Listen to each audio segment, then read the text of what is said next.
أما بعد فأعوذ بالله من الشيطان الرجيم. بسم الله الرحمن الرحيم. وأحسنوا إن الله يحب المحسنين. صدق الله مولانا العظيم وصدق رسوله النبي الكريم. حاضرین سامعین محترم، یہ شعبان المعظم کا مہینہ ہے اور جو ان مہینوں میں سے ہے جو انتہائی بابرکت ہیں اور جن کی برکت کا ذکر خصوصی طور پر نبی کریم صلی اللہ علیہ وسلم نے فرمایا ہے، اور یہ مشہور حدیث ہے جس کے مطابق نبی کریم صلی اللہ علیہ وسلم رجب کا چاند دیکھتے ہی یہ دعا فرماتے تھے: اللہم بارک لنا فی رجب و شعبان وبلغنا رمضان. اے اللہ، تو رجب میں بھی اور شعبان میں بھی ہمیں برکتیں عطا فرما اور ہمیں رمضان تک پہنچا دے. یہ مہینہ جو شعبان کا مہینہ ہے، اس کو شعبان اس مناسبت سے کہا جاتا ہے کہ یہ لفظ جو ہے یا تو شعب سے لیا گیا ہے، شعب جس کے معنی شاخ کے آتے ہیں. جس طرح ایک درخت کے ساتھ بہت سی شاخیں ہوتی ہیں اور جتنی شاخیں زیادہ ہوتی ہیں اتنا زیادہ اس درخت کی رونق، اس کا پھیلاؤ اتنا زیادہ ہوتا ہے، اسی طرح اس مہینے کے اندر بھی انسان کا جو نیکیوں کا درخت ہے وہ خوب پھلتا پھولتا ہے، کیونکہ اعمال کی اور نیکیوں کی زیادہ سے زیادہ توفیق اس مہینے کے اندر ہوتی ہے. جس طرح رمضان میں ہوتی ہے اس طرح شعبان میں بھی ہوتی ہے. جس طرح آپ دیکھتے ہیں کہ بہار کے موسم میں جو درخت جو ہے وہ تقریباً سوکھا ہوا ہوتا ہے خزاں کی وجہ سے، اور اس کے پتے وغیرہ جھڑ جاتے ہیں، یہ شاخیں بھی خشک ہو جاتی ہیں، ان میں پھر رطوبت پیدا ہونا شروع ہو جاتی ہے، اس کی شاخیں بڑھنا شروع ہو جاتی ہیں، اس کے ساتھ پتے لگنا شروع ہو جاتے ہیں، اس میں جو کونپلیں لگنا شروع ہو جاتی ہیں، اس کے ساتھ پھول کھلنا شروع ہو جاتے ہیں، یا جو پھلدار درخت ہیں ان کے ساتھ پھل لگنا شروع ہو جاتے ہیں. تو اسی طرح یہ جو مہینہ ہے اس میں بھی انسان کی جو نیکیاں ہیں وہ بڑھتی چلی جاتی ہیں. نیکیاں شاخ در شاخ ان کا پھیلاؤ بڑھتا چلا جاتا ہے. یا یہ مہینہ جو ہے اس کو کہا جاتا ہے کہ تشعب سے یہ لفظ جو ہے بنا ہے، اور عربی زبان کے اندر تشعب کہتے ہیں متفرق ہو جانا اور پھیل جانا. تو چونکہ اس مہینے کے اندر خیر کثیر پھیلتی ہے اور رحمتیں اور برکتیں اترتی ہیں اور ان کا پھیلاؤ بہت زیادہ ہوتا ہے، اس لیے اس کو شعبان کہا جاتا ہے. تو نبی کریم صلی اللہ علیہ وسلم جو دعا فرماتے تھے رجب اور شعبان میں برکتوں کی، اس سے یہ معلوم ہوتا ہے کہ یہ مہینہ بڑی برکتوں والا ہے. رمضان کی برکتیں تو ایسی ہیں کہ جو ان گنت ہیں، جن کو شمار کرنا بھی ممکن نہیں ہے، لیکن شعبان اور رجب کی برکتیں بھی بہت زیادہ ہیں، اور رجب کی بنسبت شعبان کی برکتیں اس وجہ سے کہ اسے رمضان کا قرب حاصل ہے، وہ رمضان کے زیادہ قریب ہے، اس لیے اس کی برکتیں یعنی شعبان کی رجب سے بھی کہیں زیادہ ہیں. اب یہ برکتیں کیا ہیں؟ اس برکت کو بھی سمجھنا ضروری ہے کہ یہ برکت کیا ہے. برکت سے مراد یہ ہے کہ انسان کو زیادہ عبادات کی توفیق ملتی ہے، یعنی دوسرے دنوں کی بنسبت یا دوسرے مہینوں کی بنسبت اس مہینے میں ایک بندہ مومن کو زیادہ اعمال کی توفیق ملتی ہے، زیادہ عبادات کی توفیق ملتی ہے، کیونکہ نبی کریم صلی اللہ علیہ وسلم نے ترغیب دی ہے، فضائل بتلائے ہیں اور زیادہ اہتمام فرمایا ہے عبادات کا، بالخصوص روزوں کا، اس کا ذکر ہم بعد میں کریں گے۔ تو اعمال کی زیادہ توفیق کی وجہ سے انسان کو وہ برکات حاصل ہوتی ہیں جو عمل کے بغیر حاصل نہیں ہو سکتی۔ اب یہ برکتیں کون سی ہیں؟ یہ برکتیں مادی بھی ہیں، یہ برکتیں روحانی بھی ہیں۔ اصل جو برکتیں ہیں وہ تو روحانی برکتیں ہیں جو اعمال کے ذریعے اور عبادات کے ذریعے حاصل ہوتی ہیں، لیکن ان عبادات کے اثرات انسان کے اوپر بھی پڑتے ہیں، انسان کی جو مادی جو برکات ہیں اس کے ذریعے وہ بھی انسان کو حاصل ہوتی ہیں، اس لیے کہ عبادات ہی کے نتیجے میں انسان کے اندر محنت اور کوشش کا جذبہ پیدا ہوتا ہے۔ انسان محنتی ہوتا ہے کیونکہ وہ ٹھیک وقت پہ اٹھے گا، ٹھیک وقت پہ سوئے گا، ٹھیک وقت پہ ہر کام اپنا جب کرے گا تو وہ محنت بھی کرے گا۔ وہ اگر نماز کے لیے 5 وقت کی محنت قربانی دیتا ہے، تکلیف اور مشقت اٹھاتا ہے، تو وہ زندگی کے جو دوسرے فرائض ہیں، جو اس کے اوپر ذمہ داریاں بحیثیت انسان، بحیثیت شوہر، بحیثیت باپ کے جو اس کے اوپر ذمہ داریاں عائد ہوتی ہیں، وہ ان ذمہ داریوں کو بھی تو آسان طریقے سے پورا کرے۔ اس لیے ان برکتوں کا تعلق صرف یعنی روحانیت سے نہیں ہے کہ روحانی برکتیں ہی حاصل ہوں گی، وہ تو ہوں گی، لیکن اس کے ساتھ ساتھ جو مادی برکتیں ہیں وہ بھی حاصل ہوتی ہیں۔ انسان کے اندر ان عبادات کے ذریعے اور ان اعمال کے ذریعے عزم اور ہمت پیدا ہوتی ہے، انسان کی کاہلی اور سستی ختم ہوتی ہے، اس کے اندر ایک ذمہ داری کا احساس پیدا ہوتا ہے۔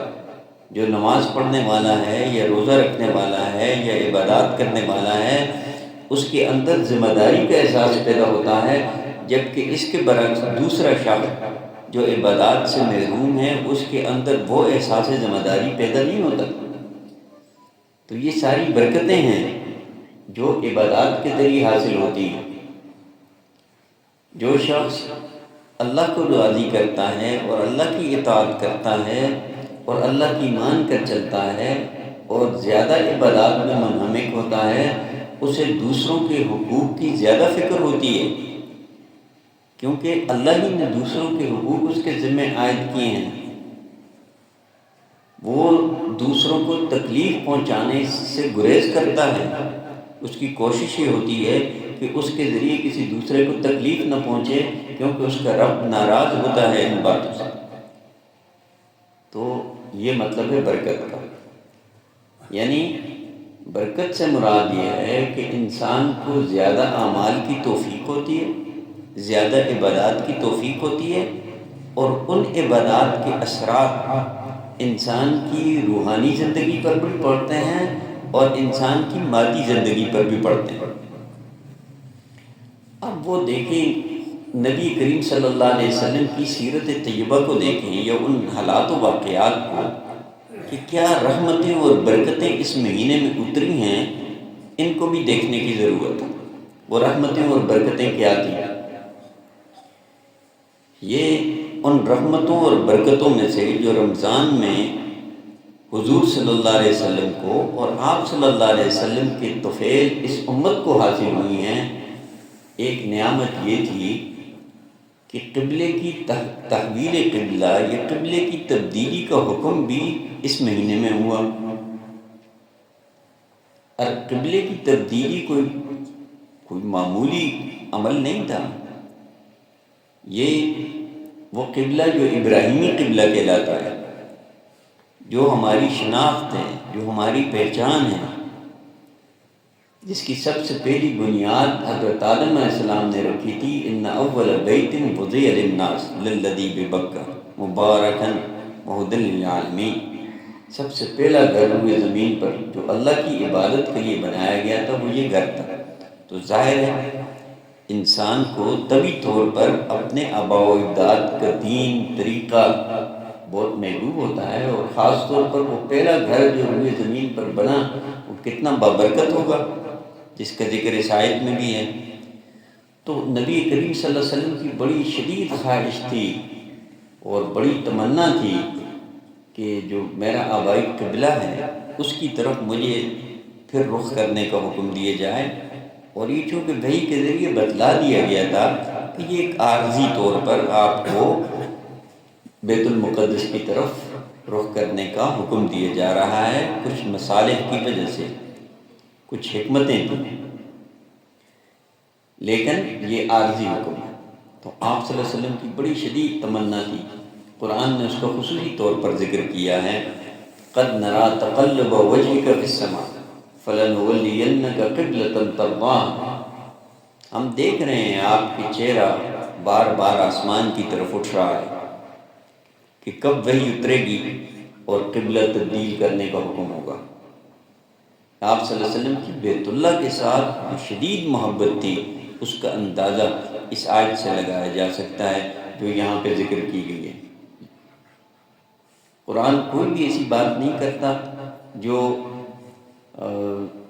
ہماری ضروریات سے زائد ہو، اور غیر ضروری باتیں قرآن نہیں کرتا۔ ظاہر ہے اس میں کچھ حکمت ہوگی جو قرآن نے اس کا حوالہ دیا ہے،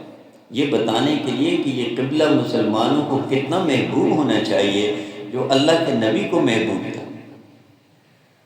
اس کا کتنا ادب ہونا چاہیے، اس کا کتنا احترام ہونا چاہیے، اس کی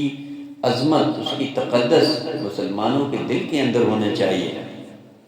اور ان کا رخ ہر وقت کعبے کی طرف ہونا چاہیے، صرف نماز میں نہیں۔ نماز میں تو ایک مشق ہے، اس مشق کا مطلب یہ ہے کہ ہر وقت ہمارا رخ قبلے کی طرف ہو۔ اب ہر وقت کیسے رخ ہو سکتا ہے؟ انسان کی ضرورتیں بھی ہیں، وہ ایک طرف سفر کرے گا، ضروری تو نہیں ہے کہ قبلہ اسی طرف۔ یعنی نماز کے علاوہ قبلہ رخ ہونے کا مطلب یہ ہے کہ انسان کا رخ اللہ کی طرف ہو، کیونکہ اللہ نے حکم دیا ہے کہ اس جہت کی طرف نماز پڑھو، یعنی میری طرف رخ کرو۔ تو جو کعبہ کی طرف رخ کرتا ہے وہ اللہ کی طرف رخ کرتا ہے۔ تو یہ تو مشق کے لیے ہے کہ آدمی زندگی میں، اپنی پوری زندگی میں اس کا رخ دائیں بائیں نہ ہو، اس کی ڈائریکشن بالکل درست ہو، کیونکہ وہ دائیں بائیں ہوگا وہ تباہ ہو جائے گا، وہ سیدھا چلے گا صراط مستقیم پر تو وہ اپنی منزل تک پہنچ جائے گا، یعنی رخ اللہ کی طرف۔ ففروا الی اللہ، اللہ کی طرف دوڑ لگاؤ۔ اب آدمی کے سامنے ہدف ہوتا ہے تو اس کی طرف دوڑ لگاتا ہے۔ اب اگر وہ دائیں طرف چلا جائے یا بائیں یا مخالف سمت میں تو وہ اپنے ہدف تک کیسے پہنچے گا؟ یہ ممکن نہیں۔ تو شعبان کی برکتوں کا ذکر ہو رہا ہے کہ تحویل قبلہ کا جو حکم ہوا، جو اترا تھا، وہ بھی اس مہینے میں، اور اس امت کو ایک بہت بڑی سہولت اور رخصت عطا ہوئی تھی، وہ بھی اس مہینے میں۔ وہ کیا رخصت تھی؟ وہ تیمم کی رخصت تھی کہ پانی نہیں ہے اس کو متبادل ہے، یا پانی موجود ہے لیکن ایک آدمی قادر نہیں ہے پانی کے استعمال پر اپنے ذوف کی وجہ سے یا کسی دوسری عذر کی وجہ سے، تو اب وہ کیا کرے گا؟ فَتَيَمَّمُوا صَعِيدًا طَيِّبًا، کہ پانی نہیں ہے یا اس پر قادر نہیں ہے کسی عذر کی وجہ سے، تو فرمایا تیمم کرو پاک مٹی سے، یہ اس کا متبادل ہے۔ اب کتنی آسانی ہے، اور خاص طور پہ ان لوگوں کے لیے جو معذور ہیں، جو بوڑھے ہیں، جو پانی کے استعمال پر قدرت نہیں رکھتے، اللہ نے کتنی آسانی پیدا کر دی کہ اللہ تعالیٰ نے مٹی کو پانی کا متبادل بنا دیا، اور یہ پوری امت کو یہ رخصت دے دی۔ یہ رخصت صرف اس امت کے لیے ہے۔ اس امت کی جو خصوصیات ہیں کہ اللہ نے بڑی آسان شریعت اللہ نے ہمارے لیے اتاری ہے، یہ آسانیاں ہیں، یہ رخصتیں ہیں، یہ کتنی بڑی اللہ کی رحمت ہے جو اس مہینے میں اتری ہے نبی کریم صلی اللہ علیہ وسلم کے صدقے اور سیدہ عائشہ صدیقہ رضی اللہ عنہا کی وجہ سے۔ وہ تفصیلات کے لیے موقع نہیں ہے کہ ان کا ہار گم ہو گیا تھا غزوہ سے واپسی پر، اور پھر تلاش میں لوگ ادھر ادھر پھر رہے تھے اور فجر کا وقت جا رہا تھا اور اس میں کافی وقت گزر گیا، اب وہ پانی بھی نہیں تھا، تو اس دوران آیتیں اتر گئیں جن میں یہ حکم دے دیا گیا اور رخصت دے دی گئی کہ پانی نہ ہو تو پھر تیمم کر لینا چاہیے۔ اسی ماہ مبارکہ میں کچھ اور چیزیں بھی اللہ کی طرف سے عطا ہوئی ہیں نبی کریم صلی اللہ علیہ وسلم کو۔ وہ کیا ہیں؟ حضرت حفصہ رضی اللہ عنہ کا نکاح اس مہینے میں ہوا، حضرت جویریہ ام المؤمنین حضرت جویریہ رضی اللہ عنہ کا نکاح حضور اکرم صلی اللہ علیہ وسلم سے اسی ماہ مبارک میں ہوا۔ اب یہ آپ یہ بھی کہہ سکتے ہیں کہ یہ آپ صلی اللہ علیہ وسلم کی ذاتی خصوصیت ہے کہ یہ برکتیں آپ کو عطا ہوئیں، لیکن یہ برکتیں آپ ہی کو عطا نہیں ہوئیں بلکہ آپ کے طفیل پوری امت کو عطا ہوئی ہیں، کیونکہ حضور صلی اللہ علیہ وسلم کے نکاح کوئی کوئی ازدواجی مقاصد کو پورا کرنے کے لیے تو نہیں تھے۔ اس عمر میں جب کہ آدمی جو ہے وہ 50 سال سے بھی اوپر ہو جائے، اسے اتنی ضرورت نہیں ہوتی کہ وہ ایک سے زائد عورتوں سے زیادہ نکاح کرے، جبکہ وفات کے وقت آپ صلی اللہ علیہ وسلم کے نکاح میں ایک روایت کے مطابق 9 ازواج مطہرات تھے۔ تو یہ ہماری مائیں اسی لیے آپ صلی اللہ علیہ وسلم کے نکاح میں رکھی گئیں تاکہ وہ دین سیکھیں اور امت کو پہنچائیں، کہ جو چیزیں صحابہ سیکھتے تھے مجلسی زندگی میں، لیکن گھر میں کیا ہوتا تھا وہ تو ان کو نہیں پتا صحابہ کو، وہ تو گھر کے افراد ہی جان سکتے تھے، اور وہ خواتین تھیں، نہ صرف خواتین کی تعلیم کے لیے ازواج مطہرات تھیں بلکہ پوری امت کی معلمات ہیں نبی کریم صلی اللہ علیہ وسلم کی ازواج مطہرات، جن میں سب سے زیادہ اونچا مقام حضرت عائشہ صدیقہ رضی اللہ عنہا کا ہے دین کی تعلیم کے حوالے سے، اور قربانیوں کے حوالے سے سب سے اونچا مقام سیدہ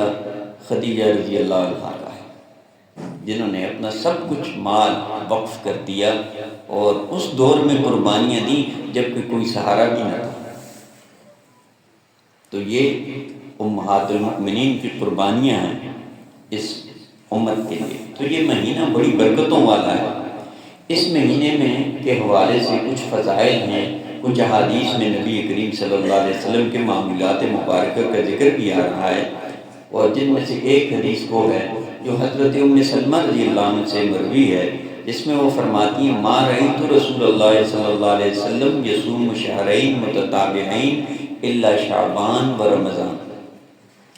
کہ نبی کریم صلی اللہ علیہ وسلم مسلسل 2 مہینوں کے روزے نہیں رکھتے تھے اکٹھے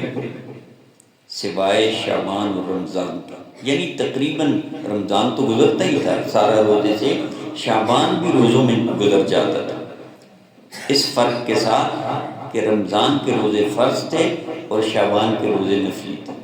لیکن اس کی مزید وضاحت اسی حدیث کی آپ یہ دیکھیں کہ یہ ہماری مائیں ہیں جو ہمیں دین سکھا رہی ہیں۔ یہ روایت بھی حضرت ام سلمہ رضی اللہ عنہ سے مروی ہے، اور جو دوسری روایت ہے وہ ام المؤمنین سیدہ عائشہ صدیقہ رضی اللہ عنہ سے مروی ہے، جس میں اس مضمون کی مزید وضاحت ہے، اور وہ فرماتی ہیں کان رسول اللہ صلی اللہ علیہ وسلم یصوم حتی نقول لا یفطر ویفطر حتی نقول لا یصوم، یعنی نبی کریم صلی اللہ علیہ وسلم روزہ رکھتے تھے اور اتنے روزے رکھتے تھے کہ ہمیں یہ گمان ہونے لگتا تھا کہ اب افطار نہیں کریں گے، یعنی مسلسل روزے رکھتے چلے جاتے تھے، اور کبھی آپ صلی اللہ علیہ وسلم مسلسل افطاری کرتے رہتے تھے اور ہمیں یہ گمان ہونے لگتا تھا کہ اب روزے نہیں رکھیں گے، لیکن فرماتی ہیں فما رأیت رسول اللہ صلی اللہ علیہ وسلم استکمل صیام شہر الا رمضان، میں نے نہیں دیکھا کہ نبی کریم صلی اللہ علیہ وسلم نے کسی مہینے میں روزے مکمل فرمائے ہوں سوائے رمضان کے، وما رأیتہ اکثر صیام منہ فی شعبان، اور میں نے نہیں دیکھا کہ کسی مہینے میں آپ صلی اللہ علیہ وسلم نے زیادہ روزے رکھے ہوں سوائے شعبان کے۔ اب یہ وہ پہلی والی حدیث کی وضاحت ہے۔ یہ دونوں روایتیں ہمیں ہماری ماؤں سے ملی ہیں، امہات المومنین سے، جس دوسری روایت سے یہ معلوم ہوتا ہے کہ آپ صلی اللہ علیہ وسلم پورا مہینہ روزہ نہیں رکھتے تھے، لیکن اکثر مہینہ روزہ رکھتے تھے، یعنی آخری دنوں میں خاص طور پر روزہ نہیں رکھتے تھے، اور اس کی وجہ